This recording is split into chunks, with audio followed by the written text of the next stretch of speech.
Hey guys, I just finished watching season 7, episode 7, last episode of this season of Game of Thrones. It was really great. 1 hour and 20 minutes exactly. So let's talk about this episode.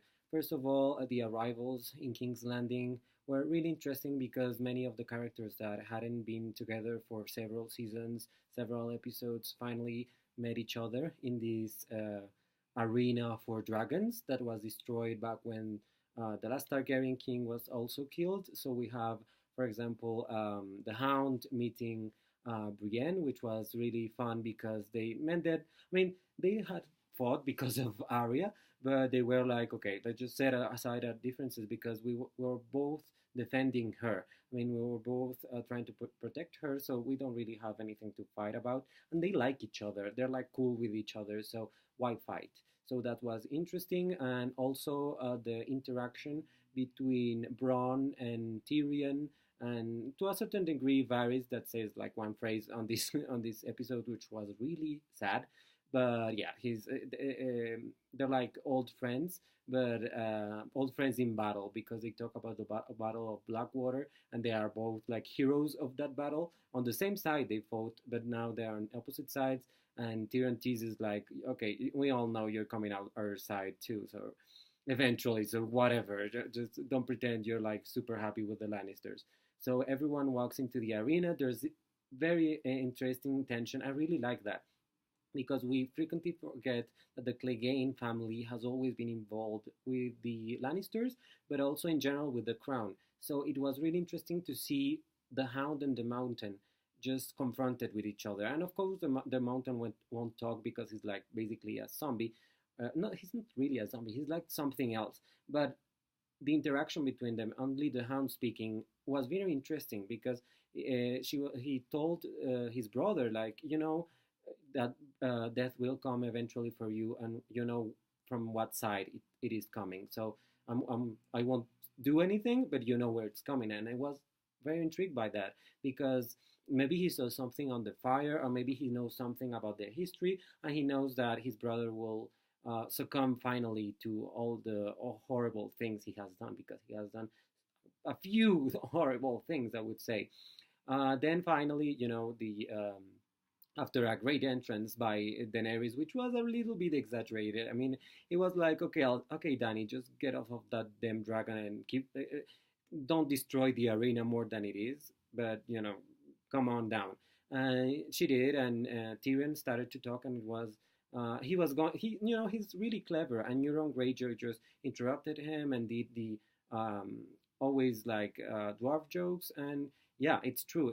People, I love how this series often reflects things on the modern world, on the real world, and that joking of someone just because of who they are physically, or like an aspect of a person, it's real. It really happens in the real world. You only see a little person, or you only see a gay person, or you only see a black person, and people go to that as a joke or as a thing that's bad or something to attack people.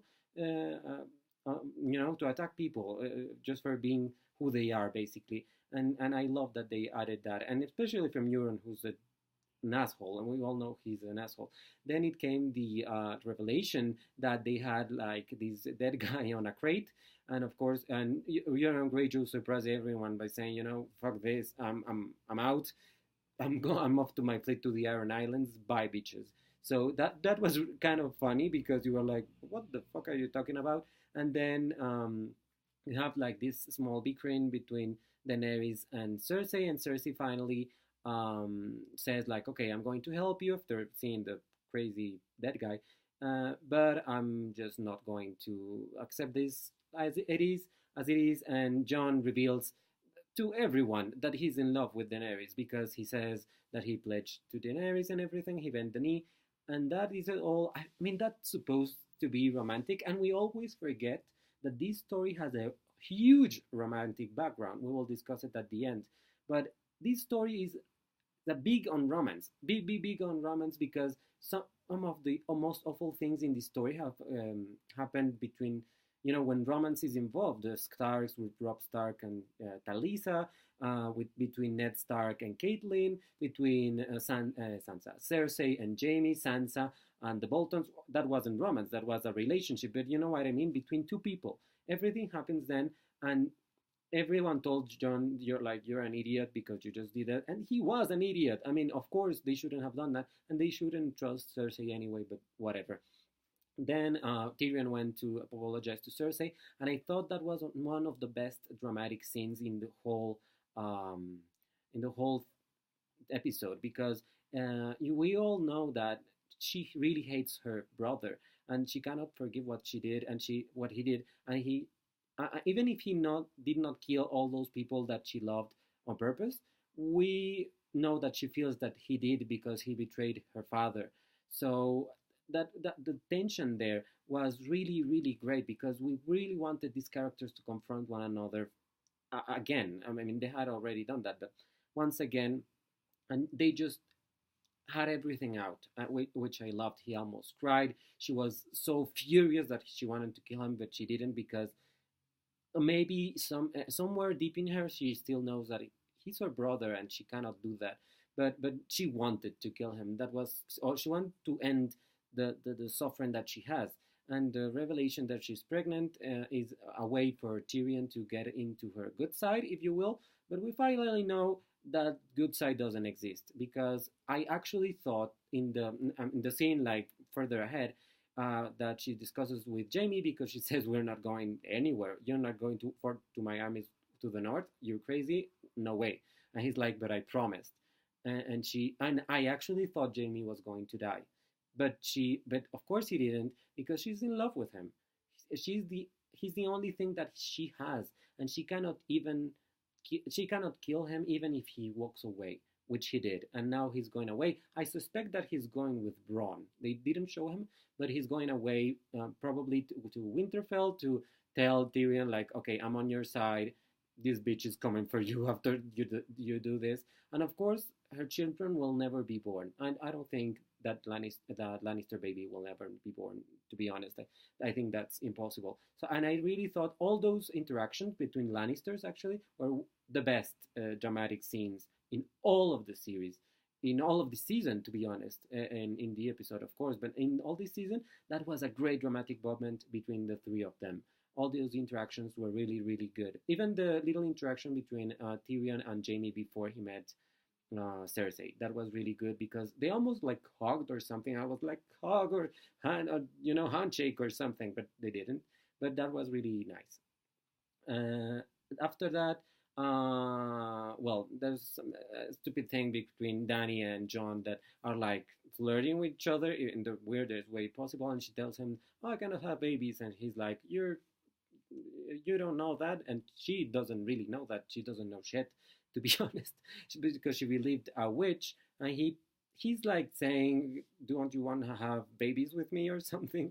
And that was really funny and really corny. I didn't like that scene, or at least how it was written. I thought it was so artificial, not good. They just showed they were actors at that moment, and it was really, really weird, because in Game of Thrones you always think of these people as characters, as these characters. And in that scene, I was taken away from the series. I was like, okay, we know that you are going to fuck in the episode, which they do, but don't be too obvious. I mean, we know that's going to happen. Just let it happen and be cool, but stop doing that, pushing it against our eyes.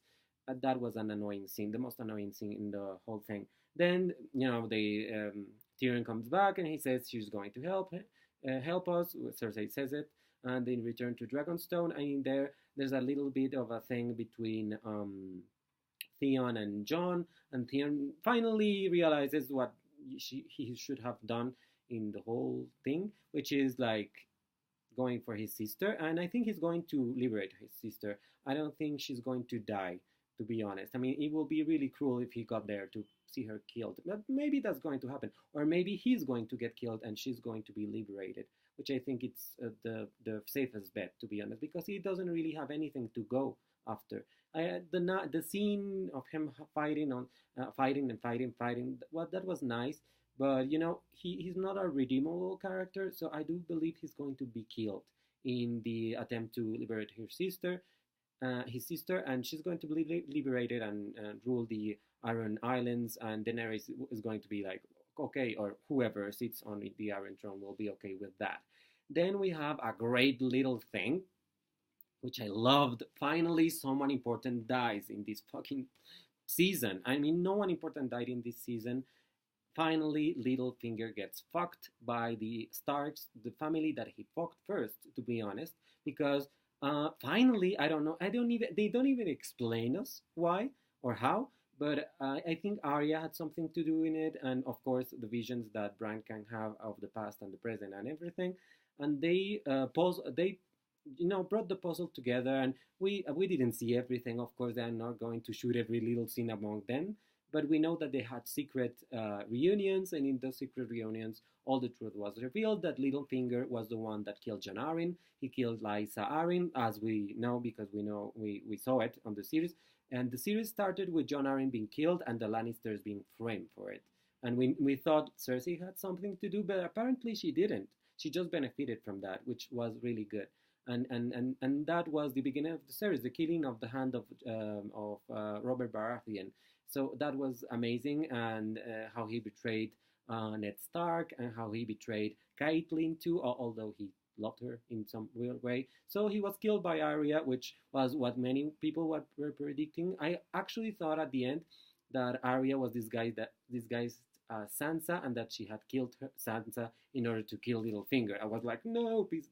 That would be too awful, but that seems to be the case because in there was a scene before with Sansa and Littlefinger, and she was like, "Oh, really? You think I should do that?" I was like, "Oh my god, you're so stupid!" And then they do this, and they fixed everything. I'm so glad that Littlefinger is killed finally. Varys is going to be so thrilled when he hears that Littlefinger was killed. He's going to be like, "Yes, they killed Littlefinger." That's going to happen in episode 1 of the next and last season. And finally, what else? Well, everything that with Cersei happened, and finally Winter came to King's Landing, which is a huge, huge deal, of course. That's really important, and of course time was accelerated again, so don't be bitching about it. I mean, that's cool. I don't care about the time acceleration because it happens. They have to get to the places fast. We don't really have much time to lose, like traveling or whatever.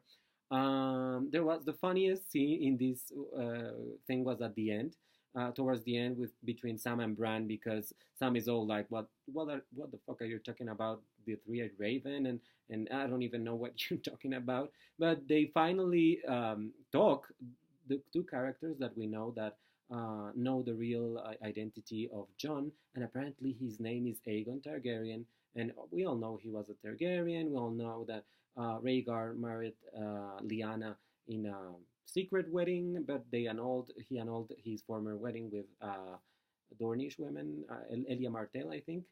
And we all knew that already, but we didn't knew that his name was Aegon Targaryen, which is kind of cool. And they showed that those scenes with Daenerys and Jon having sex, which is really weird, and Tyrion looking like we don't really know what Tyrion is thinking, or if he knows that maybe Jon is a Targaryen. I mean, it's really weird.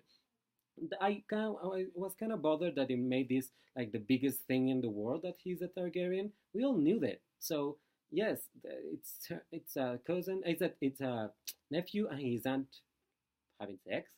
But it's not uncommon in this world, and it's not uncommon in the Targaryen family. So I don't know why they're making such a big deal. Just because they don't know, of course, but they will know in the first episode apparently, and that's going to be weird. So it's going to be weird because Daenerys doesn't know that she's losing the throne. She's not the first Targaryen, the only Targaryen alive, and being a woman, she's second. So she should be first because she's older and she's like, the aunt. But he's a man, so I think he has precedent over her. So that's kind of awful.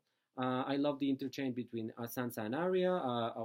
They talk about their father and how they are going to stay together. So we end all that line of them fighting and not trusting each other. That was great. And finally, Eastwatch gets fucked because people thought that magic was going to bring down the wall, and when they acquired the dragon, it was obvious that that was going to be the thing that was going to bring down the wall, and so they did. They just like destroyed the last piece of. I mean, the boardroom piece with the sea. They just tore that down, and now they're walking into Westeros, and everyone's going to get fucked, especially the North. We don't. I mean, the island, the Bear Island, where the Lyanna Mormont lives, it's going to be like the first ones to die. I think it's on that side. So and the war is going to be beginning on episode 1, of course, of season 8, which will be the last season. Of course, I will review it next year. In 1 year, we have to wait 1 year for this series to end. It's so annoying, but I will be here reviewing that series for you. I have a playlist of all the 7 episodes of this season. I hope you like them, and I really love this series. I really love this episode. You know, some scenes were a bit off, but some other scenes were just amazing, and they were just great. I mean, the magnificence of this series is just amazing. I mean, it's just great. It's just the best series now, and for a long time I think it will be. So yeah, please enjoy this review. Please like this video, subscribe to my channel, share this video on social media, and please leave a comment about what you thought about this episode, and leave a like even if you, or dislike or whatever, just to know that for me to know that you were here. Thank you so much, and sorry for the video, it's very long. Bye.